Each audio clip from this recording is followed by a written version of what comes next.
Hey everybody, welcome back to the Figures and Flippy Shit podcast. I'm Susan and this is Chris, and we are here just to discuss WWE and AEW wrestling for the week. So, let's just jump right in. What should we talk about first? Well, since the last time we saw you guys, WWE had a premium live event, and a couple of significant things happened there, so we'll talk about that first. Okay. So first of all, for War Games, we're not going to go into too much detail with that because it's over a week old. Most of you have seen it by now. For us, I think we both agree the highlight was the women's match. The women's match was really good, yes. Mm-hmm. Yeah. And I just, like, the men's match was fine. Gunther and Miz was fine. What other matches did we have? We had Rhea versus Zoe Stark for the women's title. That's right. That was fine. Dragon Lee versus Santos Escobar. You already said Gunther versus Miz, and then the two War Games. There's only 5. Yeah. But it was yeah, pretty good. Match of the night for me was definitely the women's War Games game match. And shout out to Shotzi, who looked like she'd been in a legitimate fight at the end. Yes. Of it. Like, she had a cut. She had a big bruise on her face. Yes. It was just all around excellent effort from the women. It was really good. It definitely, the show peaked with the first match. Yeah. I think everything after that, until the return, I'm not going to say is bad, but compared to the women's match I think I'll go with unremarkable. Yeah. Like, it was just kind of there, kind of served its purpose, but nothing was going to overshadow that women's War Games match, and the men couldn't even touch it either. Wrestling-wise, no. Yeah. No. Yeah.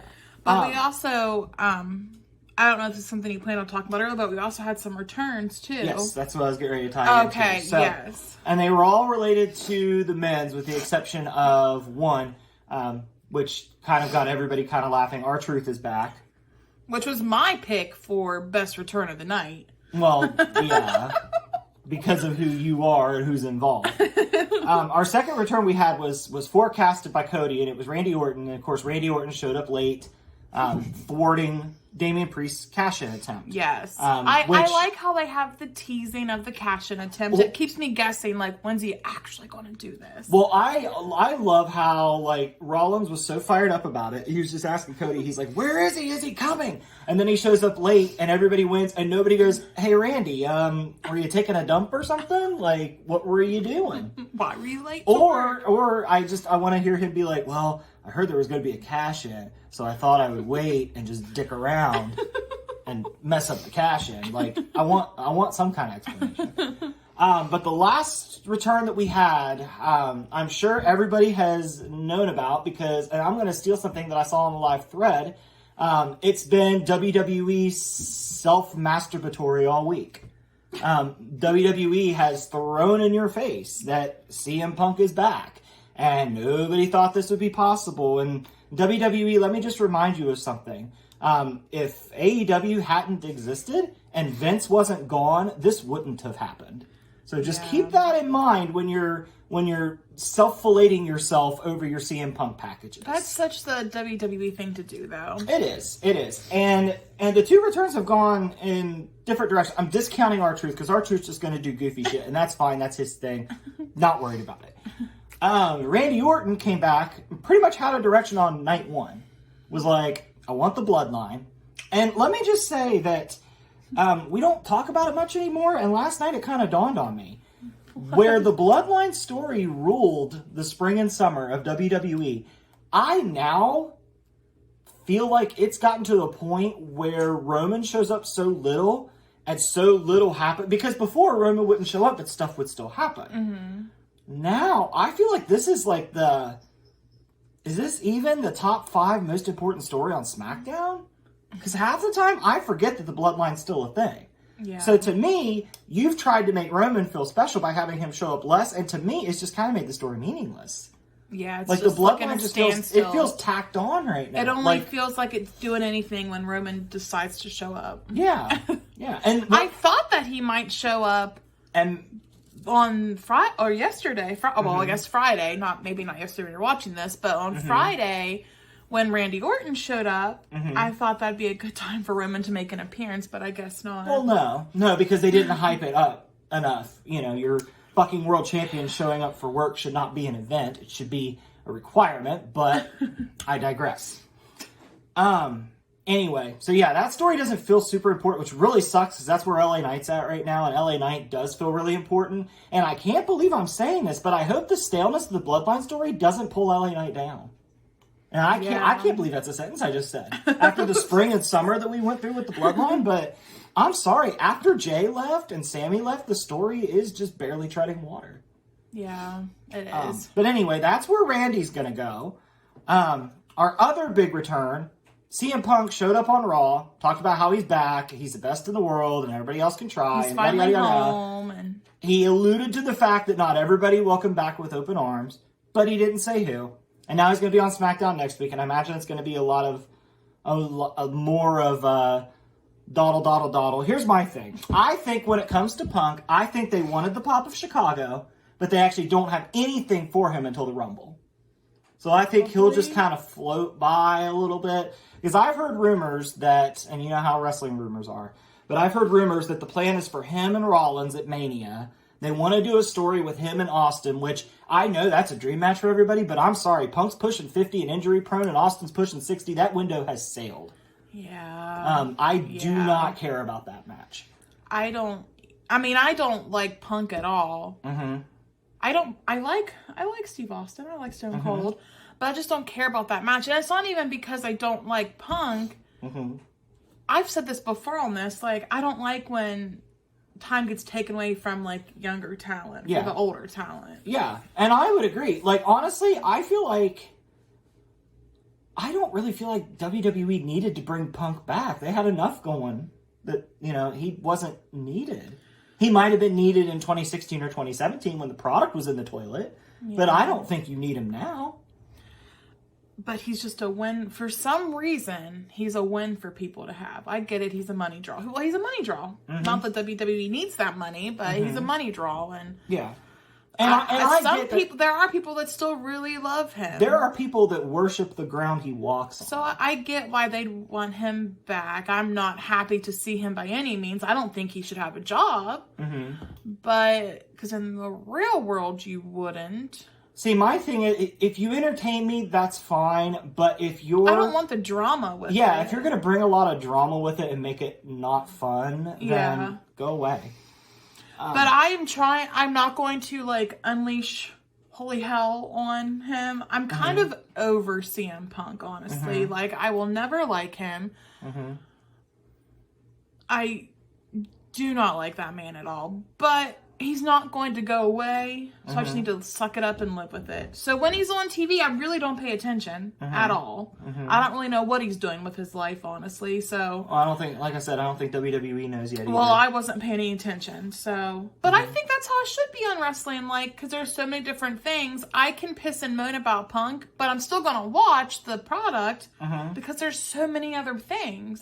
I really feel like Punk should be on SmackDown because you don't have the Roman Reigns there every week, and you don't have somebody like that really on SmackDown, do you? Yeah, you said that, and I thought that brought up a great point. CM Punk would be a great way to offset Roman not being there. Yeah. And coming from you, who hates him and is willing to admit that, I'm proud of you, because that's actually smart.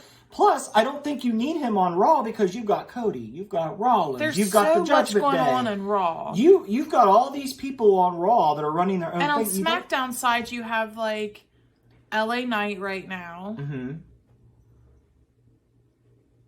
I guess the rest of... I guess I keep wanting to say Judgment Day. I guess the Bloodline could count up there still, because they have Roman.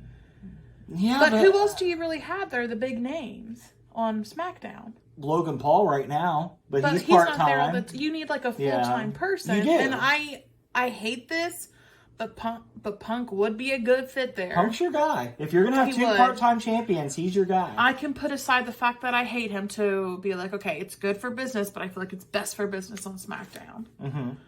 Yeah, I would agree. And he's going to be on SmackDown next week, so maybe that's the direction they're going. They might have just wanted him on Raw just to get that, like, oh my God, he's here, now what?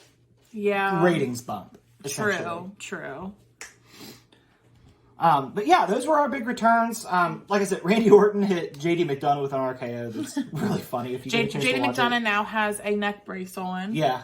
And JD McDonough, I think, has eaten 3 RKOs since Randy Orton's been back. Nick Aldis ate an RKO. So, I mean, it's RKOs galore for everyone. And there's Nick one... Aldis after signing Orton to SmackDown.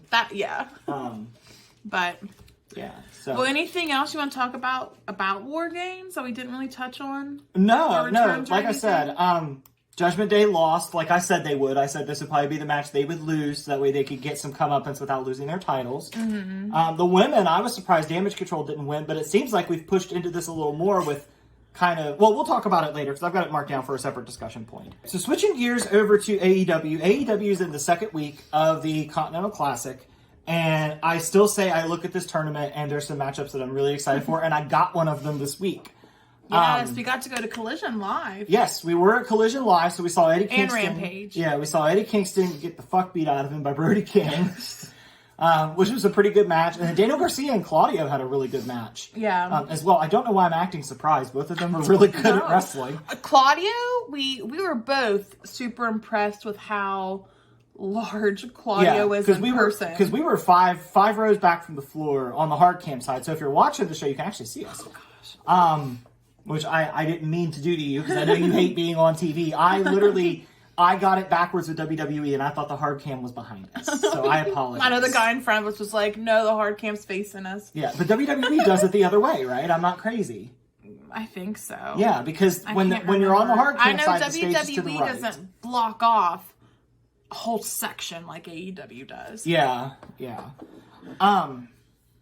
But anyway, the other matches that we've gotten so far for the second week that were on Dynamite, we got Jay Lethal versus Jon Moxley, which was pretty good, unsurprising. Yeah. And then we had Mark Briscoe against Rouge, which Mark Briscoe has lost his second match of the tournament now. Poor Mark Briscoe. I want him to win at least one. Mark Briscoe and Jay Lethal are there to eat them zeros, and it sucks, but I mean, that's what they're there for. And then we had the match that I was most looking forward to, and it was the main event, so I know I'm on the right track. We had Jay White versus Swerve. And the whole match, I was like, man, I hope Swerve wins, but it's not going to happen. It's Jay White. He never loses. And Swerve won, and I popped on my couch. That you did. That was a really good match. I have been saying it for weeks. I will not stop saying it. Put the belt on Swerve. Do it. He's your guy. Yeah. He's your next big champion. Face MJF against heel Swerve. Let's go. Yeah. And I'll take it a step further.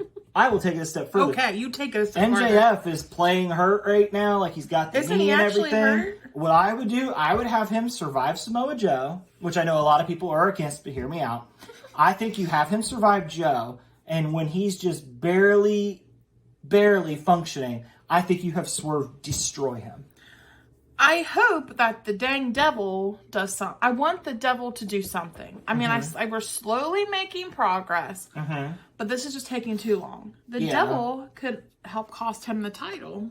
He could. Or watch MJF be the devil. I don't know. Yeah, and now I hope that's not it. Like, next week we're getting MJF and Samoa Joe in a tag match against 2 of the devil's goons. So I'm not really... I mean, it's weird. I'm hopeful. Maybe it'll give me a little bit more next time. If you're still giving me stuff, I'm okay. Just don't stand still and just don't do something for a couple weeks. Like, make it a consistent... Bloodline. Make it consistently good storyline. Are they trying to do a bloodline type thing with this? Like, make it super long and extended? No, I don't think that's going to work. I don't think so. I think they had an idea, and Adam Cole got hurt, and Tony Khan doesn't do well with changing up plans when people get hurt. That's true. I think that's what's going on with it. I think they would have liked to have resolved this at Full Gear, but they weren't ready. Man, just have it be Jack Perry and get it over with. Is Jack Perry coming back? If CM Punk has a job, Jack Perry should be able to get a job somewhere. Yeah, I don't know. I saw a comment yesterday where somebody said that it was on the CM Punk Steve Austin match thread, and they said if that match does end up happening, WWE owes a fruit basket to Jack Perry. Oh, for it being able to happen? Yeah. Yeah. Which, wouldn't it be crazy? They owe a fruit basket for the 20-something-year-old that had to put up with arguing with a 40-something. Let's put that in perspective here. Yeah. Well, a child arguing with a man. Well, anyway, we're getting off track. So the Continental Classic is shaping up to be pretty cool. The only thing that sucks is we were live at Collision last week and Danielson didn't wrestle. No. And with them saying that this is Danielson's final year, I'm really hoping that AEW comes around just so we get a chance to see Danielson wrestle one more time. I was really pumped. I really thought, because Danielson had said that he liked Saturday, so he was just going to do Collision. Mm-hmm. But he wasn't quite ready. Yeah. And the thing that really sucks, the thing that like sticks the knife in even more, is at the show we were at that we didn't get Danielson, it was announced that last night, because you're watching this on Sunday, Danielson versus Kingston, which when we were first going to Collision, what did I tell you? I said, oh my God, we might get Danielson and Kingston. And we didn't, and we're a week off. And Erie is like 3 hours from us, but no, AEW, you get so much of my money already. And listen, Danielson, Pittsburgh's important to him. Mm-hmm. So, like, right? Isn't that where they first helped him with, like, his injury? I think so. So, like, we should have switched weeks. Is this where Connor's from? Yeah. But yeah, so the Continental Classic is shaping up to be good. I think next week, they've announced a couple of the matches for next week, which it should be good. Like, everybody that's in this match is really, really good. Yeah. It's gonna be great wrestling for the sake of great wrestling. Mm-hmm. A lot of people were hung up on the fact of, oh no, the title. Who cares? AEW has a lot of titles. It's their thing at this point. The Ring of Honor titles aren't on TV as much as they were. They're probably on Ring of Honor more. Actually, I was reading a thread about that this morning. Apparently, the champions of Ring of Honor hardly ever appear on Ring of Honor. Oh. Like, Ring of Honor is literally like kind of directionless, I guess. Oh, gosh. Like, Athena is carrying Ring of Honor. Oh, man. Yeah, but I guess she's putting in, like, career work over there. And the people were saying what sucks is she's hidden behind a paywall. She is. And she probably should be on TV with the work she's doing. I haven't been able to see any of Athena's work. I haven't seen anything in Ring of Honor unless they come on AEW. I just wish that Warner Brothers Discovery would say, okay, let's get rid of Honor Club and put Ring of Honor on Max. Then we could check it out when we had time. Yeah. We may not cover it regularly on here, but we would still check into it. Because there's people on Ring of Honor we like Ethan Page is wrestling on Ring of Honor. Yeah. Like, he's getting jacked. Yeah, like, I want Ethan Page on my regular TV. I'm actually, I don't have anything personally against the Hardys, but I'm kind of pissed that Ethan Page went through this whole story with them, and the Hardys were the ones that stayed on TV, and Ethan Page left. The Hardys are way past their prime. Ethan Page is a young up-and-comer. Ethan Page should be on TV, not the Hardys. They're hardly on TV, though, too. Well, that's better than what we can say about Ethan Page right now. I mean, he is on a TV, just not ours. Well, yeah, but, like, I know, you love Ethan Page. Though. I know, he should, like, the Hardys wrestled on Dynamite this week. Why? Like, I get it, you're the Hardys, but you're barely moving. And I like the Hardys. I don't dislike the Hardys. I think Jeff Hardy's lucky to have a job, but, I'm kind of irritated that Ethan Page got the shaft in that whole thing because he was the one that had the character arc. Yeah. He was the one that went from bad to good, and then we just tossed it away for the Hardys to wrestle trios matches against, well, admittedly a great return in Dante Martin. Oh my God, yes. Darius and Action Andretti, but... Dante's foot literally just twisted all the way around in a match. Yeah. So, like, holy crap, the fact that he's back. It's very Sid Vicious-like. They showed, I forgot about Dante's injury until they showed it again, and I was like, oh my God, I forgot how gruesome, because you can see it. You see it. And, you see his foot turned all the way around. Yes. And Penta, through his mask, is like, oh, shit. Yeah. But yeah, I guess I know he just re-signed, and this isn't on our board of topics, but I think they've really done Ethan Page dirty. Like, they gave him that for a while. They gave him that world title match in Hamilton. He showed he could go. Him and MJF put on a great match. Mm-hmm. And now you're going to relegate him to Ring of Honor and not even mention him, and you're going to put the Hardys on TV instead? Come on, TK. You had to have something you got super mad about. Well, I mean, it's frustrating. It's frustrating. And the dude's clearly putting the work into himself. He is. Yes, because he looks jacked now. Yeah, and you're repackaging him. I'm going to tell you something. I don't think there was anything wrong with the character he had. Mm-mm. I don't think at all. But maybe Ethan Page wanted to change it. You don't know the logistics of it. This is true. So don't get too worked up about knowing maybe Ethan Page wanted to go to Ring of Honor. Maybe he likes that schedule better. You don't know. Maybe. But he should be on TV. He's good enough to be on TV. Yeah. and he's good enough to be in the international title picture scene. He could be in the mid card. I agree with that. He could be in the mid card, and if you put some work in a couple years, he's a main eventer. Yeah. Honest to God, I think so. And I know, looking in online threads and stuff, I know I'm not alone in that. Yeah. Well, do you think we covered our Continental Classic? We got off topic there. Yeah, if we do the Continental Classic again next year, put Ethan Page in it. There we go. Now I've tied it back. So we've gone from our specialty match of War Games to our tournament of the Continental Classic. Now we're going to another qualifying body for NXT, and that is the Iron Survivor Challenge, which is coming up. So far, we haven't. I meant to look this up before we started this video, and I totally forgot because we ended up having a side conversation. But the Iron Survivor so far for the men, we have Dijak, Braun Breaker, Josh Briggs, and there's one more, and I can't think of who it is. Trick Williams. Trick Williams. Okay. I like this for two reasons. One, I felt like last year's Iron Survivor was definitely like the people that were like at the top and could be in the world title picture. Yeah. Here, Braun, I think, is the only one that fits that. Everybody else is an up-and-comer. Now, this gives me pause for two reasons. One, the person that wins the Iron Survivor, are they going to be ready for that main event level? I think they will be, and NXT does a pretty good job of building up their stars. Yeah. My other concern is, are we making it entirely too obvious that Braun Breaker is going to win?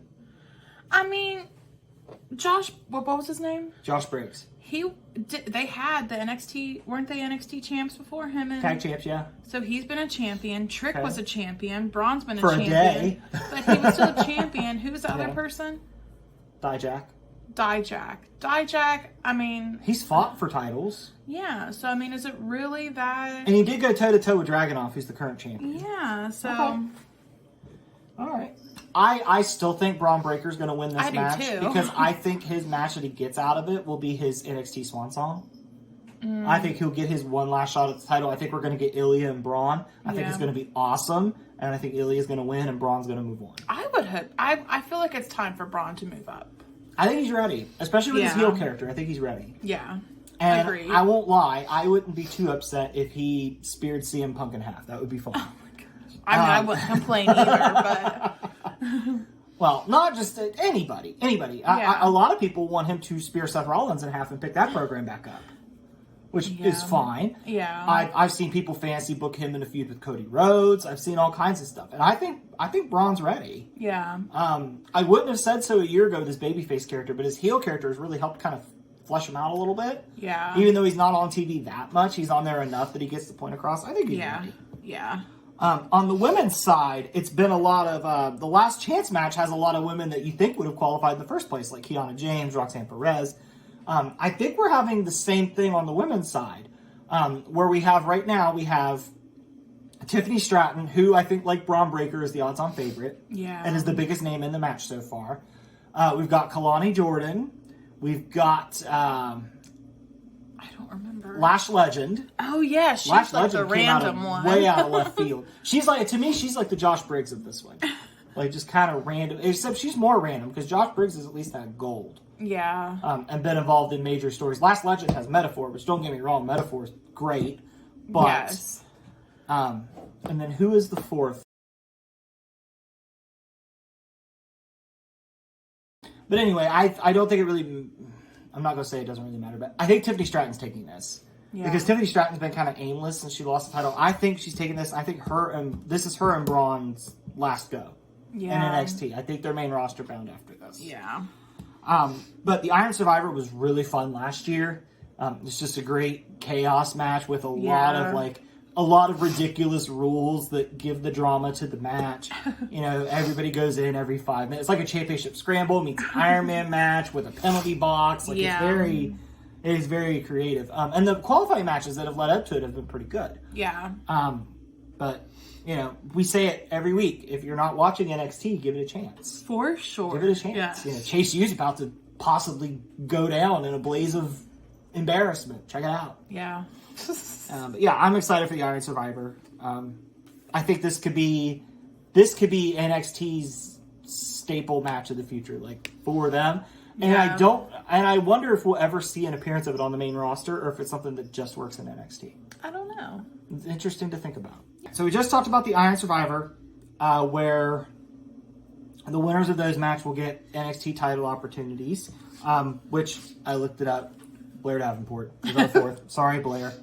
Where we're going to go into another qualifying situation. So Logan Paul announced on SmackDown Friday night that there's going to be a tournament, and the winner of that tournament will get a shot at him for the U.S. title that I'm guessing will happen at the Rumble or Bash at Berlin, one of those two.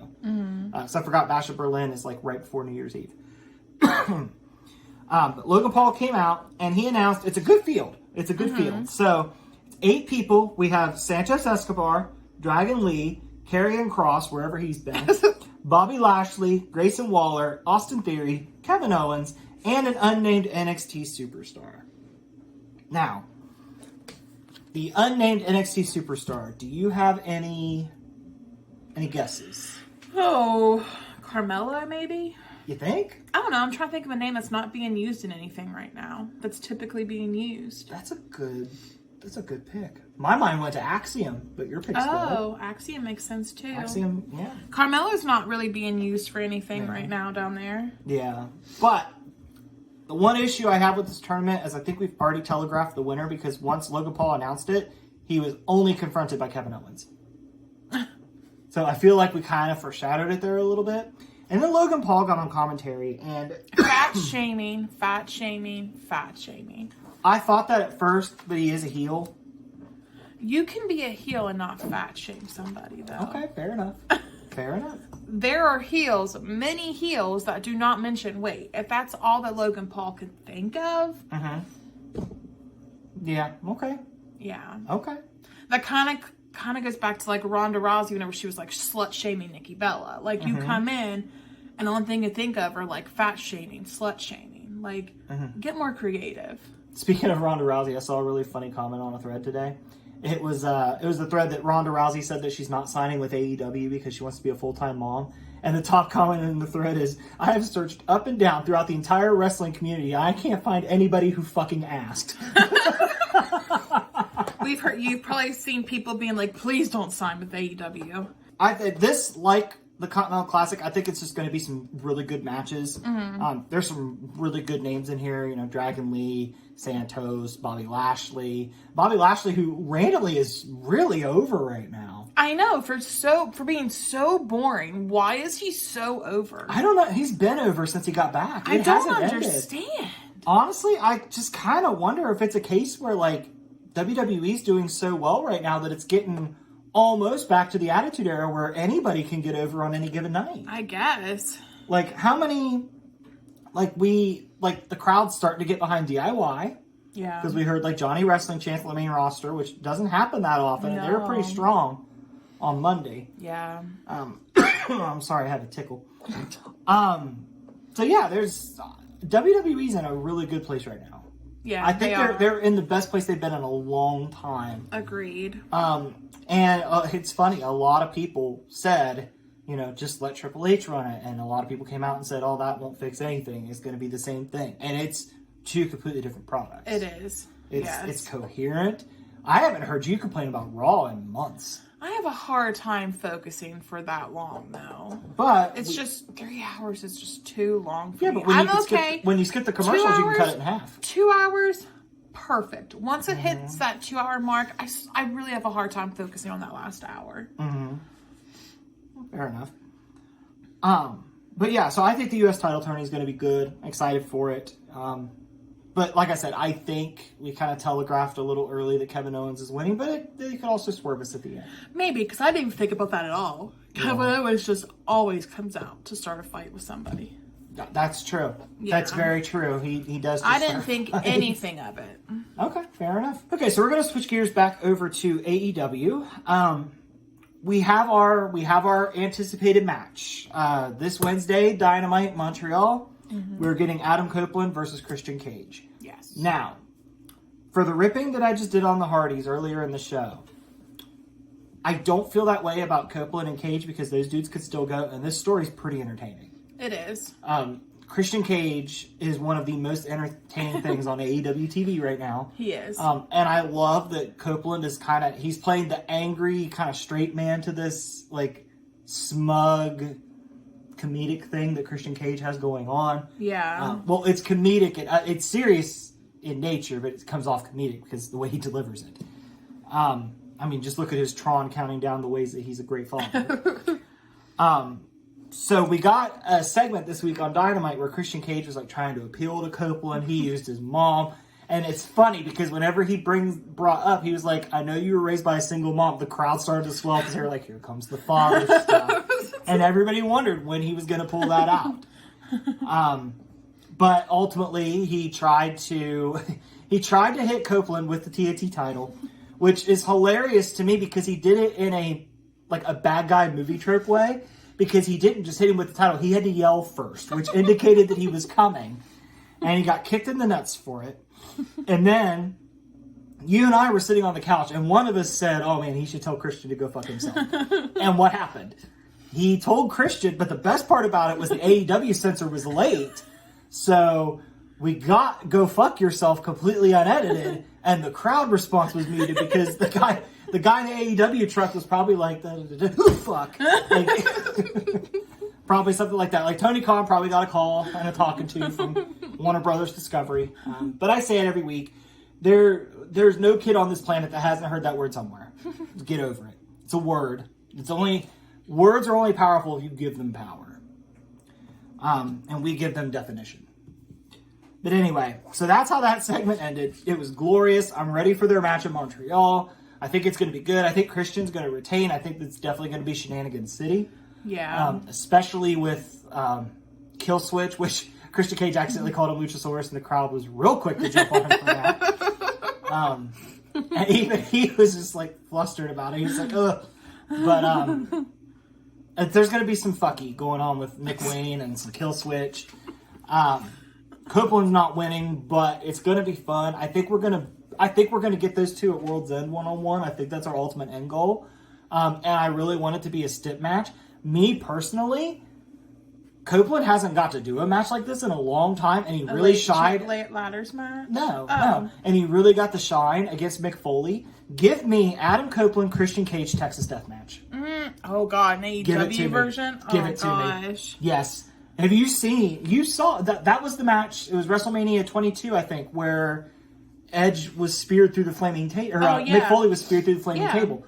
Do that in AEW with Christian. Oh, gosh. Give me a Texas Death Match. Copeland's earned it. I bet you he wants one. And this match would be the stip to do it. Yeah. Plus, it would be different because Hangman Page isn't in it. Hangman Page does all the Texas Death Matches, him or Moxley. Yeah. So yeah, give me Adam Copeland, Christian Cage at World's End, a Texas Death Match. I'll be happy. Yeah. I will sit here and I will just be delighted with glee. If you give me those two in a Texas Death Match. If we can't do a Texas Death Match, I like your idea of a ladder match. Yeah. That's a good, if I can't get the Texas Death Match, I'll take that as a consolation prize. Yeah. But I think you have to do one of those. Yeah. I think the feud calls for it. And I think the fact that Copeland is now in AEW, he wants to take full advantage of what being in AEW comes with. Yeah. You have a lot more leniency. Yes, I would agree. And I would take it a step further. I understand why Copeland is teaming with Sting and Darby, but that's kind of gone by the wayside because Darby decided to go climb a mountain. Sting's hanging out with Ric Flair until the end. Okay, he's practicing. He's training to climb a mountain. Well, anyway, he's doing that. Ric Flair's kind of hanging out with Sting. And I know I'm going to come off with a hypocrite of what I just said earlier in the show, but if Christian Cage gets Nick Wayne and Killswitch involved, I think Copeland has to go to the Hardys. It makes sense. It does. It's totally hypocritical of what I said earlier, but I'm not asking them to wrestle. I'm asking them to be in Copeland's corner. And I think that's reasonable. Yeah. And I think that would be a great addition to the story. Yeah. But I don't think we're going to go that direction because the Hardys are just kind of there right now. But this would be a great way to bring them in. Yes. Agreed. But we'll see how it goes, but I'm excited. I think it'll be fun. I think we're getting a pay-per-view out of it. Yeah. And hopefully a stip, maybe some Hardys. So I want to talk about NXT some more. First of all, NXT had a fatal four-way in their main event for the number one contender for the U.S. title, for Dom's U.S. title. Mm-hmm. Wes Lee, Bronson Reed, Cameron Grimes, and Johnny Gargano. If you get the chance, check it out. Yeah. That match was fan-fucking-tastic. It was a lot of fun. And it's funny because it's like the old guard of NXT, which you and I were talking. Wes Lee would have fit great in the black and gold era. He'd have been over like Rover in the black and gold era. He would have, yeah.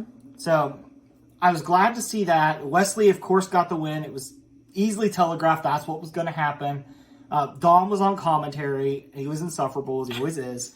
And a good one. And at one point he cracked me up because Vic Joseph had complimented Wes Lee on a move that he had done. And Dominic's response was just, well, it's Wes Lee, so he'll lose anyway. Like, that's just really funny. But yeah, if you haven't had a chance, check out that match. As far as the women, we had started to build a feud with Carmen Petrovich and Ariana Grace, who were in the NXT Women's Breakout Tournament. This is an exciting time for NXT. Whenever we start to get close to Stand and Deliver WrestleMania time. I love when you get the new talent kind of coming up. We're going to start seeing the next wave of NXT talent come up. And that's always exciting to get to know these people, see what they're going to do. And NXT, they are very much into, like, gimmicks. So, like, everybody's so different, I feel like. Yeah. And there's a lot of character work going on down there, too. Yes. Well, that's what I meant. Like, they're very big on, like, the character aspect. Yeah. And I think a great example of that, and I don't mean to compare, and I hate when people compare, but let's take Brian Pillman Jr. in AEW versus Lexis King in NXT. Lexis King has been in NXT less than a month. I know exactly what he's about. Other than being paired with Julia Hart and Griff Garrison, I can't tell you anything about Brian Pillman Jr. in AEW. Yeah. I can't. And that, I think, is where the Performance Center really shines and really helps. A lot of people are going to say, the MVP of WWE is Cody Rhodes. The MVP is Roman Reigns, Seth Rollins, CM Punk's going to be in that discussion now. No. To me, the MVP of WWE is the Performance Center. Yeah.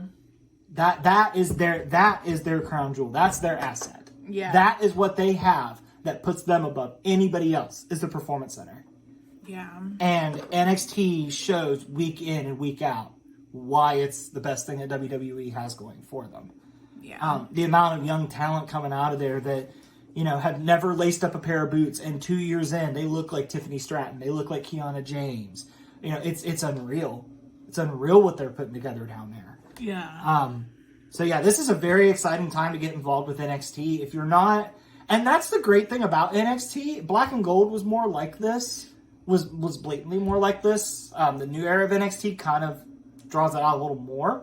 But the nice thing about NXT is if you're not happy with the crop of characters that you're seeing, come back in 6 months, 8 months, and you'll have a whole new cast and maybe some people you can get invested in. Yeah. Very true.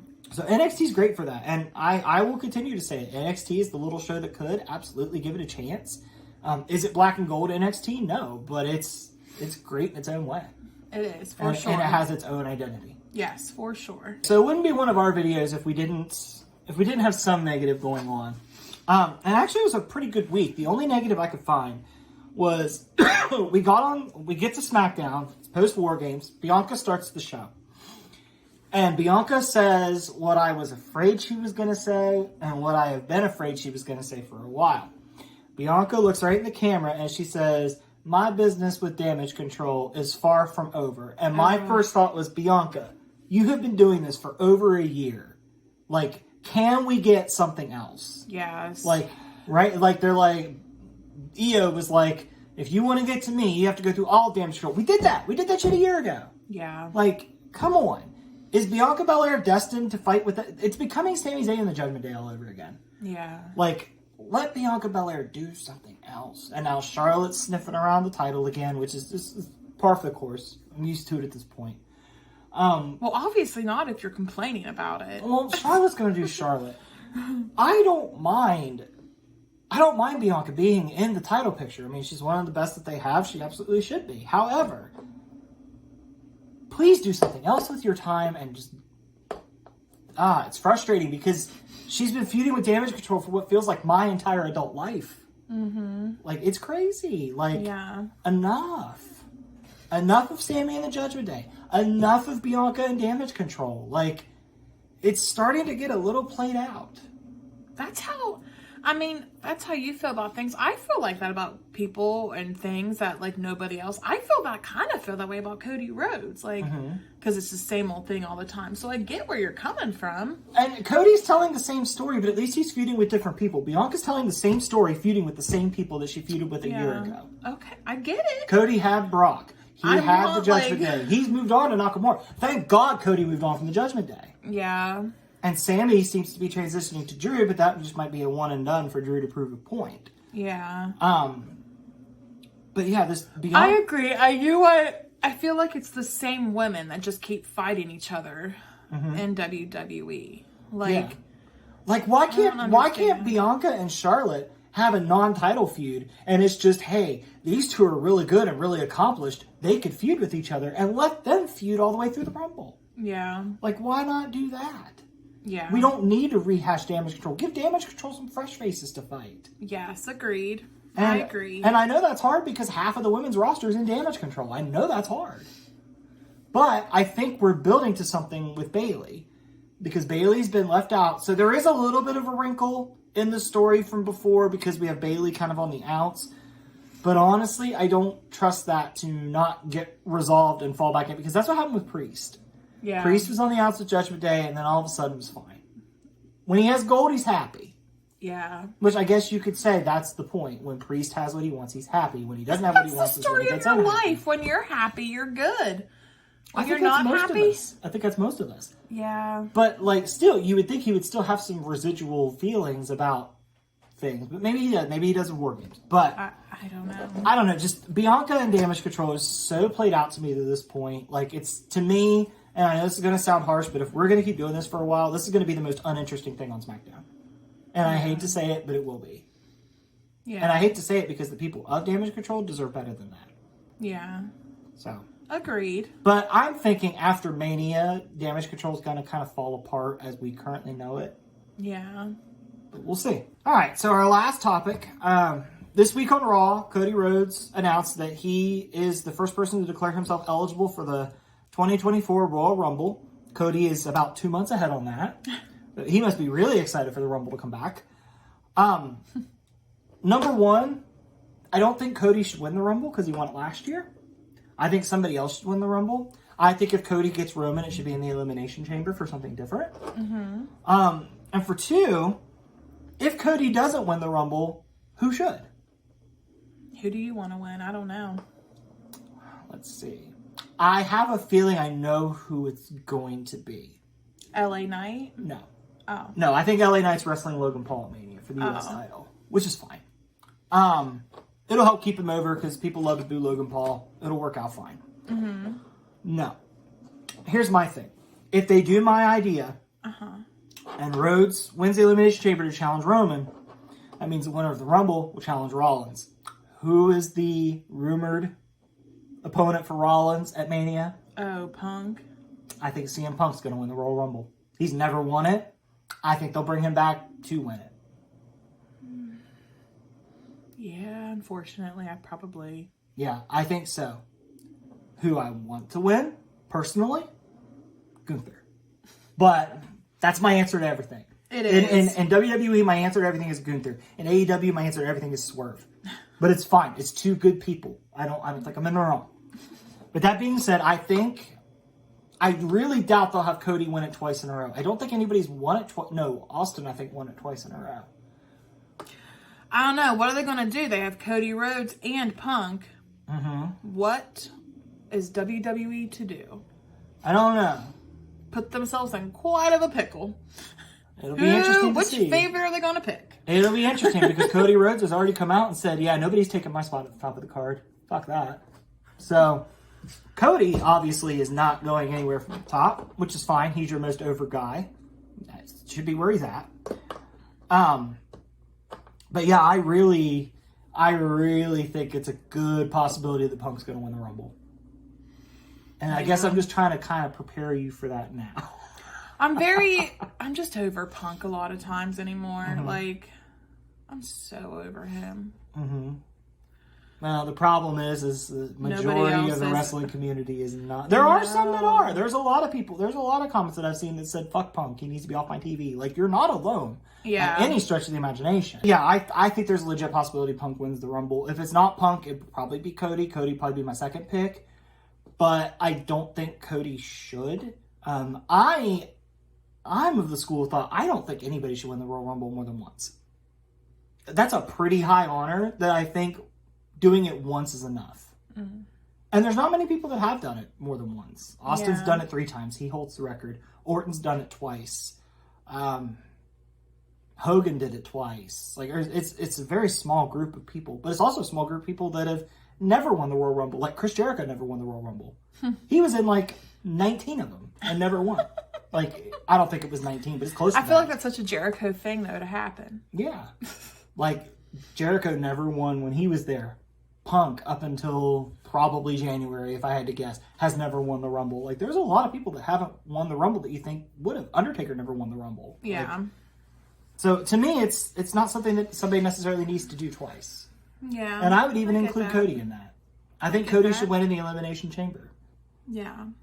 Okay. Or, like I said, just do my pick. Let Gunther win it. Yeah. Let Gunther do it. Gunther. Oh, man. I want Gunther's dream match at Mania. Gunther's dream match is Lesnar. I want Gunther and Lesnar. Yeah. And I want Gunther to beat him. Oh, man. And I think they would book Gunther to beat him. Yeah, maybe. I think they would. Maybe. I think they would. But that's going to do it for our show today. We say it every week. There's a lot of good wrestling out there. If you don't like what we're talking about, go find another one to watch. You know, the worst thing about wrestling is the tribalism. You know, when WWE is doing well, it encourages AEW to do well and vice versa.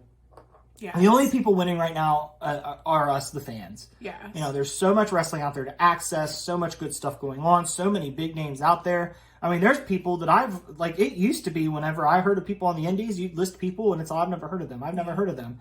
But now you could list somebody and I know who they are. Even if I've never seen them wrestle, I know who they are. Yeah. Like Speedball. Yeah. Josh Alexander, a lot of Impact people are like that. Yeah. So yeah, if you're not jiving with WWE or AEW, go find it, because when it's good, wrestling is some of the best entertainment on the planet when it's good. Yes. You know, it could bring out emotions in you. It could take you back to your childhood. You know, it's just a great form of entertainment. And when you can find one that you really, really like, it's a worthwhile way to spend your time. But with that being said, as a reminder, there won't be an episode next week because I am supposed to have surgery. And then after that, we will have episodes until that weekend of Christmas. We won't have an episode that week. And then, like I said, in the last podcast after the first of the year, I'm hoping to get the bugs worked out with Spotify to get podcasts back up on there just for an audio option. I got a new phone recently, so hopefully that will help with some of the problems I was having. But with that being said, we will talk to you all in a couple weeks. And don't forget to follow us on our socials. Yes, thank you. On Facebook and Instagram, Figures and Flippy S. Yes, and don't forget to leave a comment. Let us know if there's something that you want us to talk about, or you know, something that you think that we should check out in a promotion that we don't cover that you think we would enjoy. You know, I think we've done enough episodes now and talked about enough that you get an idea of what we like to see, what wrestling we like. So feel free to drop those recommendations in the comments, and you know, if we have time and access, we'll check them out and try to give some thoughts. Yes. Later. Did you like that video? Like, subscribe, and comment to the Figures and Flippy Shit Wrestling Podcast. Oh, yeah.